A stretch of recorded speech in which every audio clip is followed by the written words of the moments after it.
There are few games ever made that require as little introduction as the original Resident Evil. The PlayStation Classic broke ground with its claustrophobic camera angles, limited resources, and world-class voice acting, which later led to what might arguably be the single greatest remake of a game of all time. It's pretty rare that a remake is such a vast improvement over the original that said original is therefore effectively invalidated, leaving little reason to ever play it again from a quality standpoint, but a remake, as it's affectionately called, does just that. In hindsight, the original Resident Evil, as influential as it turned out to be, is something of a rough experience. It's painfully short, likely only taking someone 3 to 4 hours to complete, even on their first playthrough, a fact that was alleviated somewhat by the 2 separate campaigns.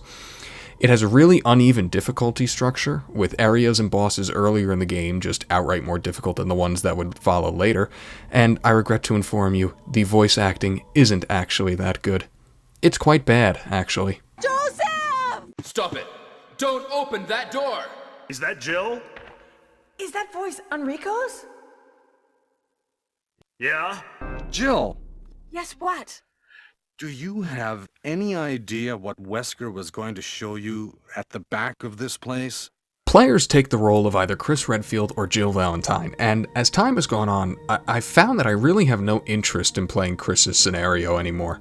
There's nothing inherently wrong with Chris's story, but whereas I feel like Jill's scenario actively addresses some of the more tedious aforementioned aspects, with the way it provides the player with a lockpick and some extra item slots, Chris just sorta gets thrown to the wolves. It's not even necessarily harder, at least not in my opinion, just more annoying to play through. Dealing with Rebecca's uselessness, the added shotgun and flamethrower puzzles, and small keys are just the definition of boring. Hell, when I played Resident Evil on this channel, I only played through Jill's scenario, something that was entirely on purpose. I always enjoyed Jill's more than Chris. Not sure why. Just something about her scenario is always more fun to me than Chris's. And let's not kid ourselves. Playing as Jill means you get to hang out with Barry, which is really what any self-respecting fan of these games wants to do.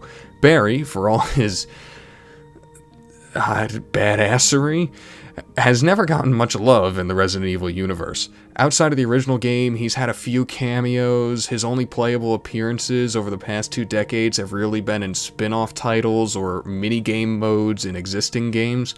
So it's only right that this 44-wielding, living thing-hating, renowned sandwich enjoyer gets his time in the spotlight. Enter Barry's Mod, made by Aiden over at Classic Resident Evil Mods. This is not something of a joke or a gimmick. Barry's Mod is a complete conversion of the original Resident Evil that sees the player take the role of Barry goddamn Burton as they attempt to escape the mansion. The mod reworks interactions, story points, and item placements to create a fresh and new experience within familiar confines. You get to experience parts originally unseen, such as Wesker strong-arming Barry into helping him, and run around with the Colt Python from the word go. Although you probably won't actually be using it for a while because there's no ammo for it early on. This isn't the first time I've featured work from this modder on my channel. A couple of months ago I uploaded what I somewhat facetiously referred to as a speed run of Ada's mod. Everything he's released is incredibly high quality, especially considering it's all free. Seriously, I want you to pause the video, go down to the description box, and check out his website. He deserves all the credit for the effort he puts into this stuff. Go do it. Oh wait. Back to the mod itself, it plays identically to the original. Those sweet, sweet tank controls, janky auto-aim, and pixelated FMV images are just... they're good. It does come with some quality of life improvements, such as a quick turn and reload mechanic, both of which are very welcome additions. You can't understand how nice it is to intentionally reload without having to menu until you experience it. It also has the capability to run in a number of upscaled resolutions and features innate controller support. I had originally intended to play with a gamepad, but the keyboard controls actually felt tight as hell.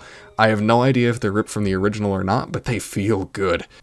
For those that might somehow be unaware, the basic gameplay boils down to exploring the mansion, reading files to fill in the backstory, fighting and avoiding enemies, solving puzzles, and finding about 47 different keys to progress deeper into the mansion with. Along the way, you're helped by a partner and hindered by quite possibly the most obviously evil boss in the history of gaming. His sunglasses are what gives it away. It has absolutely nothing to do with the fact that he's mentioned in multiple files and is clearly responsible for one of your allies being kidnapped. As you might expect, in a reversal of the original, Jill takes the role of your partner for this mod. And yes, this is still a mod, so Jill acts a fair bit more like Rebecca than truly makes sense for the story. But here's the thing. Unlike Rebecca, Jill isn't completely useless. Sure, she needs time to practice the piano, but you never have to rescue her from hunters. She isn't as helpful to Barry as he is to her, but she's also never actively a burden, and that fact alone is a huge plus. Barry still has to deal with some of the frustrating aspects of Chris's campaign, such as the weapon puzzles and small keys, but you start the game with the friggin' Magnum, and as far as I can tell, you can take an absolute beating. Like, even more than Chris could. Zombies ain't about to put down a swole motherfucker like Barry. He laughs in the face of Chris's boulder punching. What I came to realize as I played through this mod is just how much closer it was to the experience that I would prefer to find in Chris's scenario. It cuts out a lot of the fat, and just lets you play the game. It threads a nice line, actually, between the hand-holding of Jill's story and the nonsense of Chris's. It presents a nice challenge, and does so in a refreshing way. One thing that I really enjoy, ironically, is the fact that the mod removes the branching choices from the story. Probably the only time I'll ever applaud a game for being made more linear. I have no issue with the branching paths in theory, but in the original game, they appear so outstandingly innocuous at face value, only to reveal that they have massive repercussions on the ending that the player receives. How the hell is the player supposed to know that not waiting for Barry to come back with a rope will lead to him fucking dying? I understand that this was sort of a thing with older games, that seemingly really simple choices play a large part in the outcome of the story, but I don't think that means it's a good thing, and the mod is better off without them. If there was one complaint I have, it's that, specifically as you go further along in the mod, much of the unique story kinda gets thrown by the wayside. You don't actually get to play traitor to Jill once it comes time to meet the tyrant, and there's just about nothing to rescuing Chris. It's basically, sup bro, Wesker put me in here bro, yeah I know bro, he's evil bro, also the place is about to explode, oh sick bro, let's split. I understand that there were likely limitations in regards to the engine and tools available that resulted in some of these shortcomings, and let me be perfectly clear that they don't detract from the experience. It's just that it would have been nice to see some of this stuff realized, considering how much effort was put into everything leading up to it. I will say that I appreciate the incredibly lore-friendly inability for Barry to mix chemicals. Barry's a gun person, not a chemist. He's also not a locks person, but that's okay, it doesn't matter in this game. At the end of it all, you flee in the helicopter, the mansion explodes, Wesker escapes so that he can later be voiced by DC Douglas, and about as much attention is paid to Rebecca as has been by Capcom over the past 2 decades. Chris and Jill get a moment that Capcom has never followed through on, and Barry, well, he's Barry, and that's exactly how it should be. There's nothing quite like getting to play through a classic through fresh eyes. To have something so familiar be made so new is as great a feeling as there is.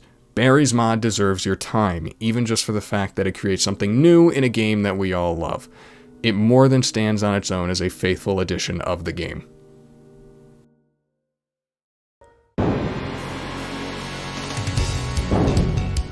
Chris Redfield.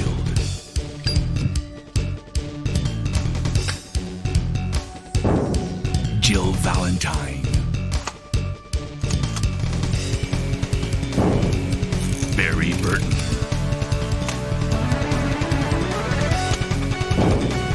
Rebecca Chambers. Albert Wesker.